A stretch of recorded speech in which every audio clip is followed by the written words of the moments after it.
So it's been a while, and let's jump right back in. It's Sunday, Baruch Hashem. So last video I said, and Sunday will continue. It's been a few weeks, more like over a month. But Baruch Hashem, we're back, and we're gonna jump right back in to the next part. We're going to talk about the revelation of Hashem's kingship through Melech HaMashiach. So before we were talking about in general what makes Malchus Beis David so special, and why it's called, why we talk about specifically the Malchus Beis David. Anyways, Mikol Zamuvan Mahu Inyonei Geulah. So all of this helps us understand what is the concept of Moshiach.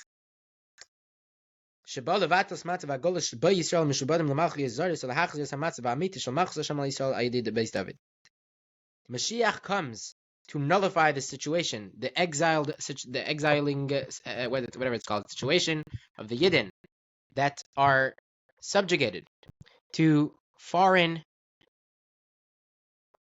kingdoms, and to return them to the true situation of Malchus Hashem, God's kingship over the Jews through the house of David. V'lashon hanavi, like the words of the prophet, v'haya bayom mahu, and it will be on that day, uMoshiach tzivakos, eshber oiloi me'al tvarecha me'isreisecha, anatik v'lo yavid bo yoid zarim, you will not serve anymore the foreigners, v'avdus avei lekayim v'zavid malkam asher akim aleim, and you will serve Hashem your God and David your king that I will establish. So according to this, we can understand that there's two things. What are the two things? The very essential fact that God's kingship over the Jews will be revealed. And number two, continuation from this, and an outcome, that all of Hashem's commandments will be able to be fulfilled practically. With this introduction, we can understand the words of the Rambam in the beginning of Hilchos Melachim.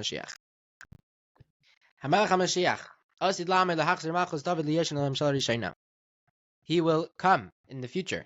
He will arise and establish and return the kingdom of David to its former glory, to its first rulership. And he will build the Beis HaMikdash, and he will gather the exiles. And he will return all the laws as they were. They will offer sacrifices. And he will he will be able to do Shemitah and Yevlos, like all the commandments that are laid out in Torah, as they are laid out. So what do we have? Two things? The same two things? First of all, first of all, the first and foremost thing is to return the kingship. And through this, and an outcome is, he returns all the laws. And now let's look at the words of the Rebbe in the Likkutei Sichos Chelek Yudches. These are only a story of what Moshiach is going to do, and what will be in those days. But what is, when we're getting to the core, the law? What is the law? Hageder shel Moshiach. What is the definition of Mashiach? That's it. That he returns the kingship of David to its first rulership. That practically it expresses itself. That he builds the Beis HaMikdash and he brings out all the Jews together. And through that, automatically we reach the purpose and the intent of the coming of Mashiach. Why does Mashiach come? Mashiach comes in order to return all the laws as they were. And this is connected to Kibbutz Goliyos. This is also connected to all the Yidden being back in Eretz Yisrael when they're all sitting in their land. Meaning to say,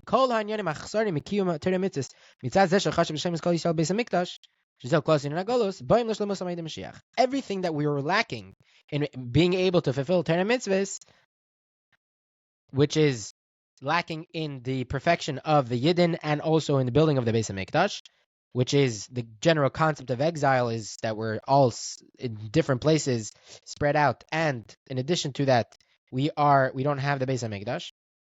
All of that is fulfilled and completed with Mashiach, through Mashiach. And this is that Mashiach returns the kingship to its former glory, is that he brings the perfection of the halachos and the mitzvahs in Torah. So that's what the Rebbe says.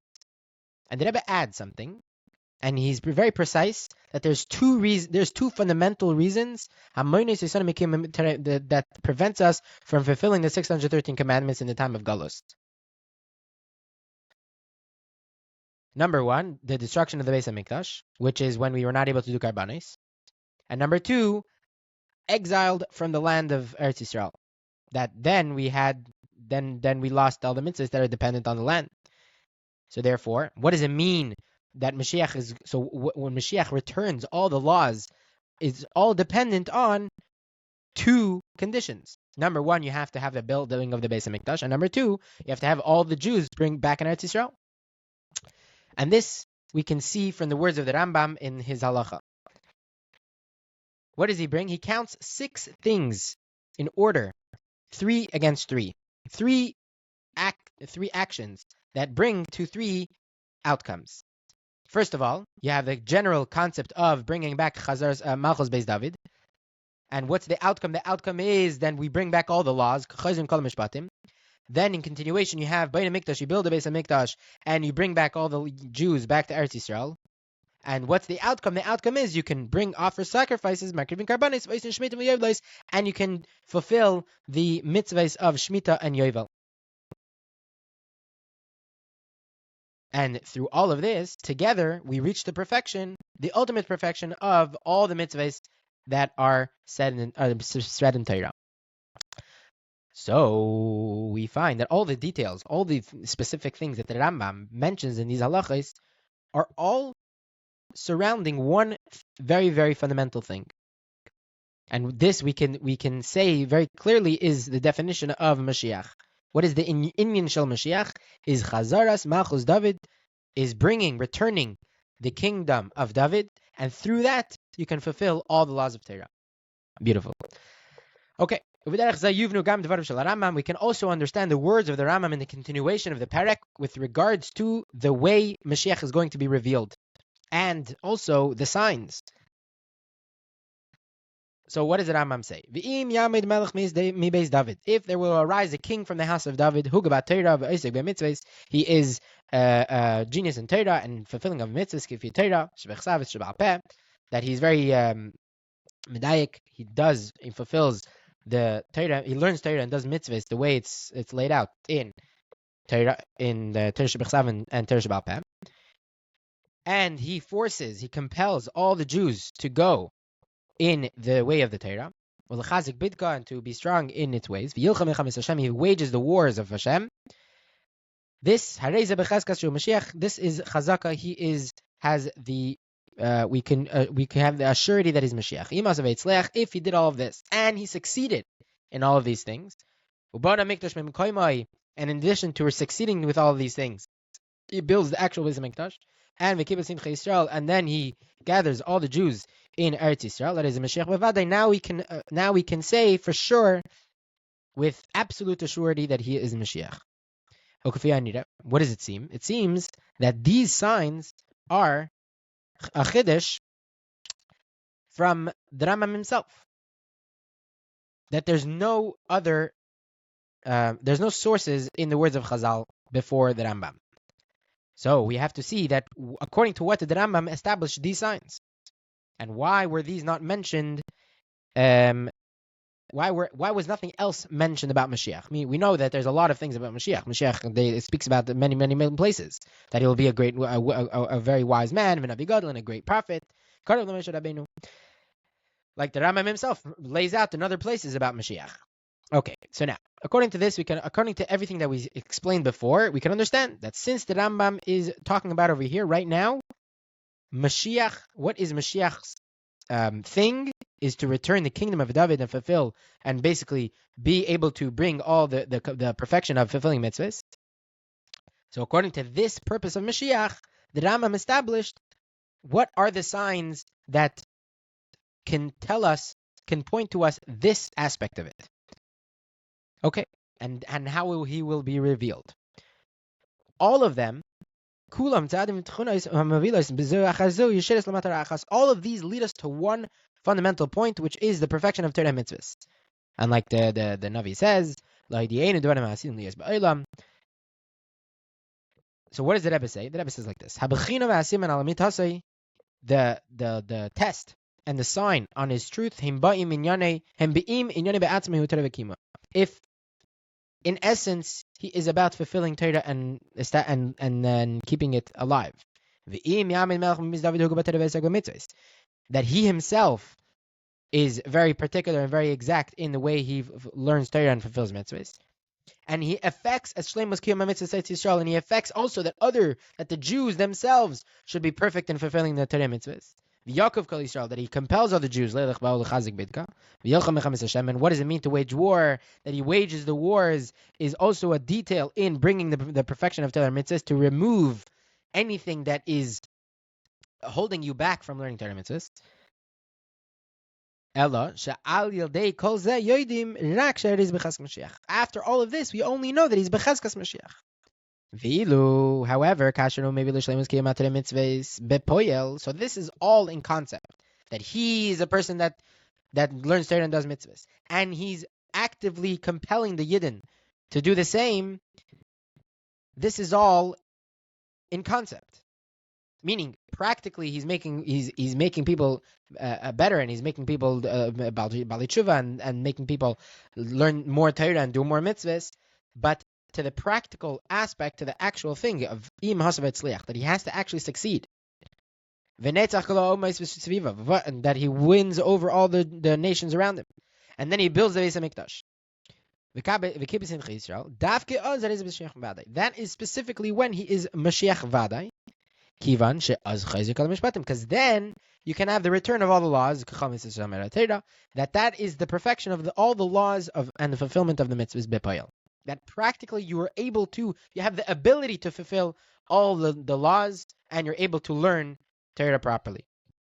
Anything, all the other amazing attributes of Mashiach, like we said before, that he's a Gidmi Chacham Gadol, and Navi Gadol, Karev Lamesh Rabbeinu, since they're not directly related in a very, very direct way to the fundamental point of Mashiach, which is the perfection of mitzvahs, the Rambam is not bringing it in this. It's not a sign. We don't need them as a sign for Mashiach in the Halacha book. Fine. So now let's give a summary on this whole perek, and we'll finish off with this. This is perek sheni. But Malchus Hashem Yisrael Shnei Inyanim. There's two things in God's rulership over the Jews. Kabbalah Shem Malchus Shemaim. Hapnimis. There's the internal acceptance of the yoke of Hashem. And then you have the outcome of accepting upon yourself the yoke is fulfilling Torah mitzvahs. Practically. The Jewish king that is alive and ruling down here expresses and is the expression of Hashem's kingship over the Jews. And there's also these two concepts by the Melech Yisrael. Through accepting upon yourself the Jewish king, you also accept upon yourself Hashem's kingship, which is expressed through this Jewish king. And in continuation from this, Tafkidei Shel HaMelech, the purpose of the king is Lokuf Kol Yisrael L'Kayim Ater B'Peil. The job of the king is to compel the Jews to then do the next step, which is fulfilling of the commandments of Hashem. The Rambam writes that the main concept of kingship that we said is the expression of Hashem's kingship applies to David and his descendants. That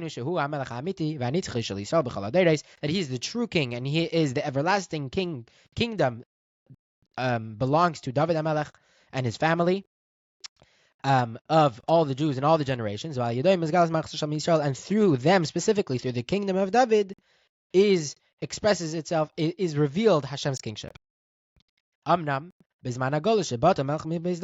the time of exile, where there is no longer a king, we don't have a king from the house of David. So it's logical to say it's a automatic consequence that Hashem's kingship over the Jews is not revealed. And in relation to that, the Jews don't have the ability to fulfill all 613 mitzvahs properly. V'zeu Inyonei Shel Moshiach, and this is the concept of Moshiach. This is what Moshiach's job is. He comes to return the kingdom of David to its former glory, and through that, he's able to bring back all the laws as they were, which is also a perfection of Hashem's kingship, and the completion of the fulfillment of the laws of Torah. Okay, so we'll end here, and Hashem, tomorrow we will continue. I hope and pray that I'm able to get back into the schedule, and we can have this every single day again. And Be'ezer Hashem Yisbarach, with the help of Hashem, we will be able to continue and learn properly. And we don't have to finish. Just the very fact that we are learning right now should be enough for the full revelation of Melech HaMashiach together. Maybe finish this class and every single one continuing in Eretz Yisrael, Ira Kodesh, with Melech HaMashiach. Yechi Adonai Marinu Rabbeinu Melech HaMashiach Le'olam Vad.